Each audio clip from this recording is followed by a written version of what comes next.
Hi, this is Magnus and this is Magnus Hobby Channel. Today we're gonna paint Saurus warriors in classic color schemes. The blue, turquoise and the jade green. Stick around. I first start off with contrast yellow. This creates an instant orange shade on the stomach while also giving you nice yellow highlights on the stomach.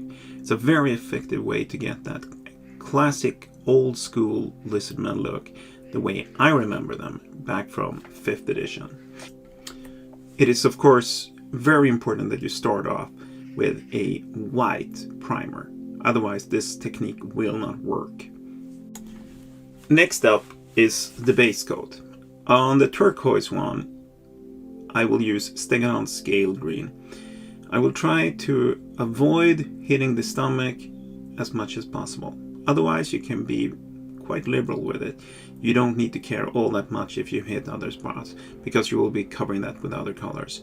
Just make sure that you get a nice even coat on. Use several thin layers if necessary. Now it's time to do the jade green. Games Workshop no longer sells a color called jade green, and it was rather tricky to find out which color would actually match the old color scheme the best. And what I found out was that Cabalite green highlighted with Sybarite green makes an excellent classic old school jade color.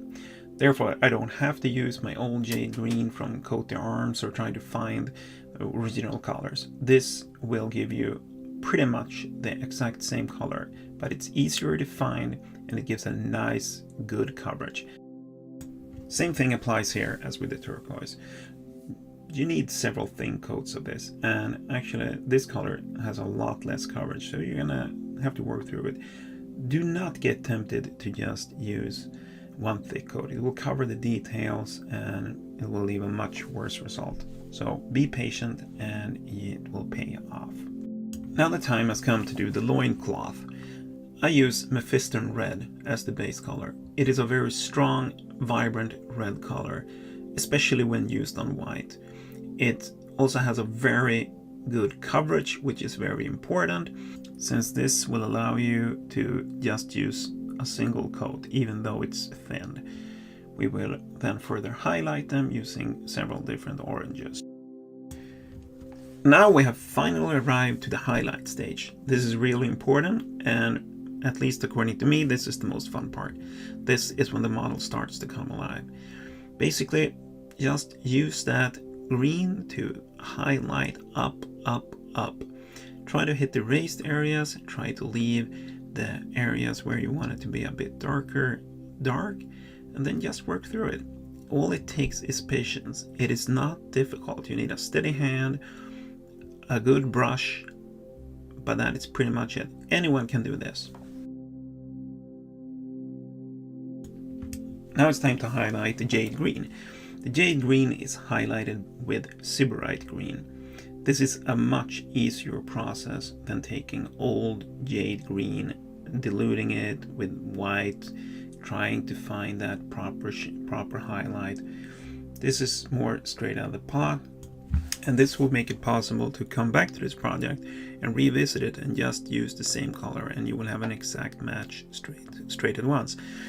This is very beneficial because it is always difficult to find that exact color if you mixed it yourself. I use Cabalite green to paint the scales of the model.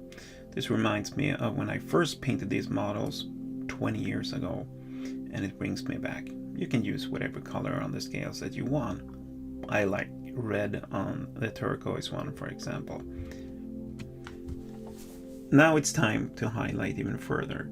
This is to make the colors really, really vibrant. You can just mix white into your previous paints and get this going, or you can use, as I do already, pre-bought Games Workshop colors. It's really up to you. The key is to now just hit the most extreme highlights. You do not want to come anywhere near close to any folds. You just want to pick up those most extreme high edges. I use a wet pad also to blend the colors a little bit so I don't get such stark transitions. This takes some practice, but it's not difficult. Well, the model is starting to be completed. Now I'm going to use Retributor Gold. It's a very nice gold, which covers very good.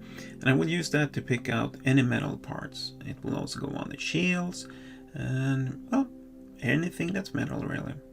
Just take your time and be careful so that you don't get it on any other parts. Otherwise, this is really not difficult at all.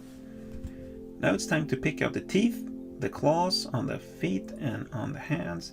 I use Rakarth Flesh for this. This is a base color. It has excellent coverage.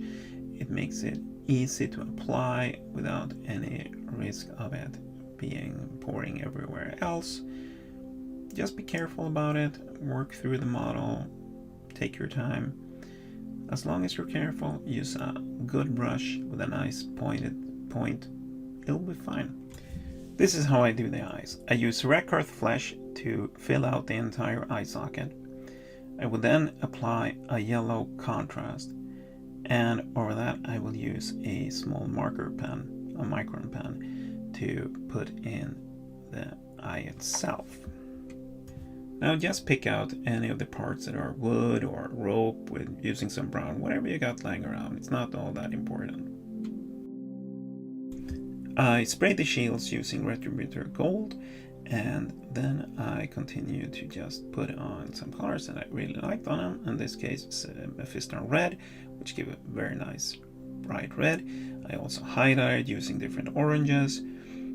I then put on some teeth on one of them, and so on and so forth. The most important part is probably to make sure that the shields distinguish themselves.